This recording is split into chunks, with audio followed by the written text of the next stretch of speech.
দুশ্চরিত্রা স্ত্রী, প্রতারক বন্ধু, দুমূর্খ ভৃত্য ও সর্পযুক্ত গৃহে যে বাস করে তার মৃত্যু যে অবধারিত সে বিষয়ে কোনো সন্দেহ নেই। মানুষ সংসারবদ্ধ জীব। প্রতিটি মানুষই চায় সুখে শান্তিতে জীবন অতিবাহিত করতে।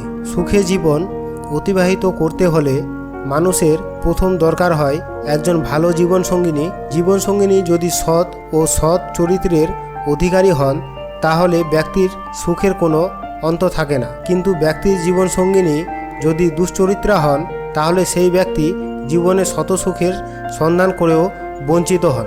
একইভাবে প্রতিটি মানুষ জীবনভর একজন সৎ বন্ধুর অনুসন্ধান করে, কারণ একজন প্রকৃত সৎ বন্ধু মানুষকে শত দুঃখ কষ্ট বিপদ আপদ এ পাশে থেকে সহমর্মিতা দিয়ে সহযোগিতা করে।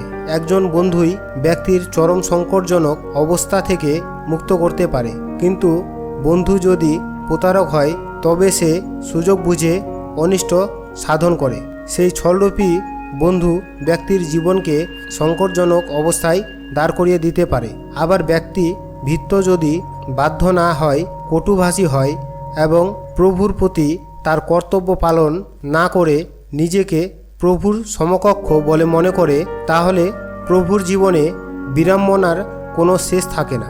গৃহে যদি সর্পের বসবাস হয় তবে যে কোনো সময় সর্পদংশনে মৃত্যুর ভয় থেকে যায়। তাই বলা হয় দুশ্চরিত্রা স্ত্রী কিংবা প্রতারক বন্ধু কিংবা উদ্ধত্ত ও দুর্বিনীত ভৃত্য ঘরে থাকা কিংবা বিষধর সর্প গৃহে আছে জেনেও নিশ্চিতে থাকা কখনোই উচিত কাজ নয়। এগুলি থেকে যে কোনো সময় জীবনে স্বয়ং হতে পারে।